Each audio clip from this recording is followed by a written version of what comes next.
Hello friends नमस्कार। तो friends देखंतु सर्वशिक्षा अभियान तरफ ओडिशार प्रति गाँ स्कूल गुड़िकर आसी एक नुआ निजुक्तिर नोटिफिकेशन। ए निजुक्ति प्रक्रिया द्वारा आपण मैंने निज निज जिला अंडर पोस्टिंग पाई परिबे। एथिरे केउ जिला पई केतोटी पोस्ट होची, केउ जिला पई बा केउ गाँ स्कूल रे पोस्ट आसी अछि, या छडा आपण माने किपरि आवेदन करिवे फुल इनफॉरमेशन मु आपनको ए वीडियो माध्यम रे जणाइबी।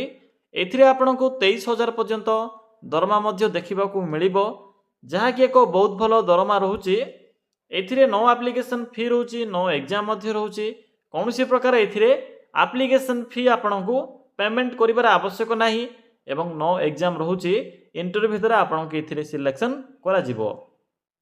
पिला माने आपण माने एथिरे किपरि आवेदन करिवे, आवेदन करिवार फुल डिटेल्स मु आपनको ए वीडियो माध्यम रे जणाई देबी। तो वीडियो को शेष पर्यटन देखने। चलतु प्रथमे देखने जे यार फुल नोटिफिकेशन टी कौन रोचे। पिला माने जदि आपण माने प्रथम थर पई आम चैनल रे विजिट करूछंती, तेबे एई भली नुआ नुआ सरकारी जॉब रो न्यूज़ पाया पई चैनल टी को आज ही सब्सक्राइब करी वीडियो को भी गोटे लाइक कर नियंतु। देखंतु फ्रेंड्स ए नोटिफिकेशन टी समग्र शिक्षा अभियान तरफ आसी अछि। हु कैन अप्लाई, एथिरे केउ माने आवेदन करि परिबे। एथिरे ऑल ओवर ओडिशार पिला माने आवेदन करि परिबे। आम ओडिशार सबु डिस्ट्रिक्टर पिला माने एही पोस्ट आवेदन करि परिबे। आपन के एथिरे अप टू 23,000 बा सॉरी फ्रेंड्स 23,000 पर्यंत आपन के एथिरे प्रति मास मैक्सिमम सैलरी देखिबा को मिलिबो। जेतु एथिरे डिफरेंट टाइप रो पोस्ट होउची मु आपन को कहिबी। ए देखंतु सरकारी चाकरी रहउची, स्टेट गवर्नमेंट जॉब रहिबो। नेक्स्ट आसिला पोस्ट नेम, एथिरे असिस्टेंट टीचर, यह सहित डिफरेंट टाइप रो teaching post, warden, accountant, peon, watchman, helper, एई भली टीचिंग और नॉन टीचिंग पोस्ट में एथिरे वैकेंसी खाली रहिबो। नेक्स्ट आसिला एजुकेशनल क्वालिफिकेशन, जदि आपण माने मैट्रिक टीए किंबा अंडर मैट्रिक पास करथिबे किंबा ग्रेजुएशन टीए कंप्लीट करथिबे तेबे ई पोस्ट आवेदन करि परिबे। यह सहित ओडिया भाषार प्रॉपर नॉलेज आवश्यक पड़िबो, जेपरि कि कहि पारुथिबे, लिखि पारुथिबे किंबा पढ़ी पारुथिबे, तेबे आपण माने पोस्ट रे आवेदन करि परिबे। नेक्स्ट आसिला एप्लिकेशन फी, एथिरे आवेदन करिवार प्रोसेस फ्री ऑफ कॉस्ट होउची। आपण माने नो एप्लिकेशन फी देखिबा को पाइबे, जहा कि सबु कास्ट रो बा सबु कैटेगरी रो पिला मानक पई मागणा आवेदन बा free of cost apply process रहिबो। नेक्स्ट आसिला एज लिमिट, एथिरे आवेदन करिवा पई मिनिमम एज लिमिट रहउची 18 वर्ष। जदि आपनको 18 वर्ष कंप्लीट हो जाउथिबो तेबे पोस्ट आवेदन करि परिबे एवं मैक्सिमम 35 वर्ष रहउची। बाकी ओबीसी, एससी एसटी और पीडब्ल्यूडी कैटेगरी पिला माननकु एथिरे एज रिलैक्सेशन देखिबा को मिलिबो बा एक्स्ट्रा एज लिमिट मिलि परिबो। एहा प्रासला सिलेक्शन प्रोसेस मु आपनको पूर्वरु कहि सरिछि जे एथिरे एग्जाम नाही, नो एग्जाम रहउची।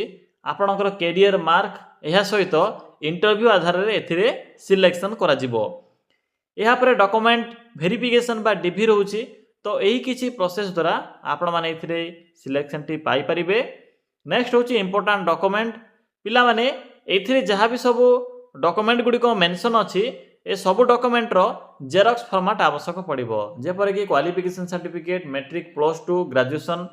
आपण माने जेउ पोस्ट रे भी आवेदन करबा को चाहुछंती सेही पोस्ट पय मेंशन थिबा क्वालिफिकेशन रो सर्टिफिकेट, या सहित photo, caste certificate, ID proof रे आधार कार्ड, एही सब डॉक्यूमेंट गुडी को आवश्यक पड़िबो जेतेबेले आपण माने एथिरे आवेदन करिवे।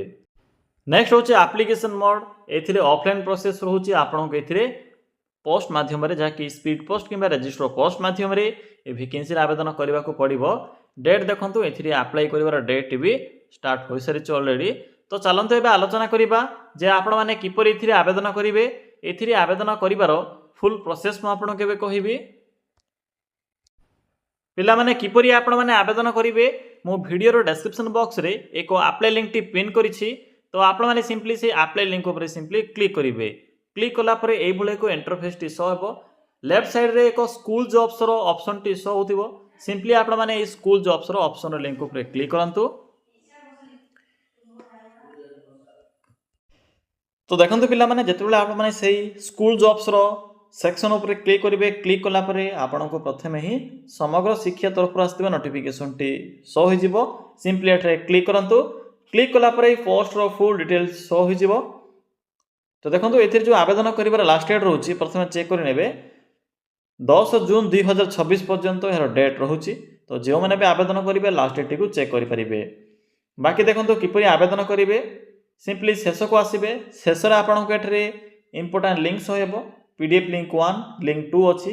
लिंक 1 रे आपण माने अकाउंटेंट या सहित टीचिंग स्टाफ रे आवेदन करेंगे।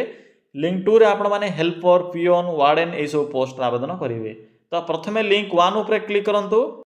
पिला माने आपण माने से नोटिफिकेशन पीडीएफ लिंक उपर क्लिक कला परे आपन सम्मुख ये एक पीडीएफ टी ओपन होइथिबो जहाँकि समग्र शिक्षा गजपति जिला अंडर यही लिंक 1 रो पोस्ट रोचे। दुईटी लिंक रोचे। दुईटी लिंक रे different post different location different salary रहिबो। तो प्रथम देखि नियंतु आपण माने जदी एही पोस्ट रे एलिजिबल होथिबे तेबे एही पोस्ट में आवेदन करिवे। सही पोस्ट रे एलिजिबल होतले सही पोस्ट रे आवेदन करिवे। एथिरे अकाउंटेंट एवं डिफरेंट टाइप रो टीचिंग पोस्ट होची। सैलरी आपन को एथिरे देखिबा को मिलिबो। आवेदन करिवा पे सिंपली एठरे एप्लीकेशन फॉर्म भी मिल जिवो। आप मैंने सिंपली फॉर्म टी को फिलअप करेंगे। फिलअप कलापर देखूँ एठरे एक एड्रेस मेंशन कर सिंपली यही एड्रेस रे आपन को 7/8/2026 पूर्व स्पीड पोस्ट कि रजिस्टर पोस्ट मध्यम पठेबा को पड़ो। ये तो गला लिंक 1। एवं सिंपली बैक आसी लिंक 2 उपर क्लिक करंतु। पिला माने क्लिक कलापर आपन के एथिरे लिंक 2 रे वार्डन या सहित रसिया बा कुक या सहित असिस्टेंट कुक एवं हेल्पर पियोन ये सब पोस्ट रो नोटिफिकेशन देखा मिलिबो। तो जो मैंने भी वार्डन रे आवेदन करने चाहते एथिरे मेल माने मध्य आवेदन करेंगे। 21,000 टंका आपन के स्टार्टिंग सैलरी 21,175 टंका बाकी अदर अलाउंस।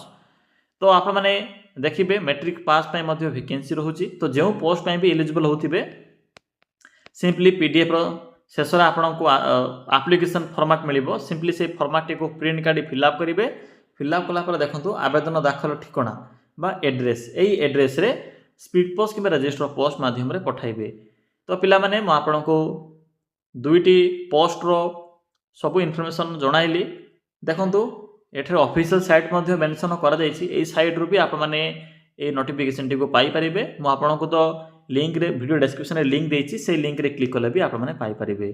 तो यह थिला ई पोस्ट गुडी कर आवेदन करिवार किछि इनफॉरमेशन। जदि आपन को किछि भी डाउट लागे तेबे कमेंट सेक्शन रे कमेंट करी जणाई परिबे।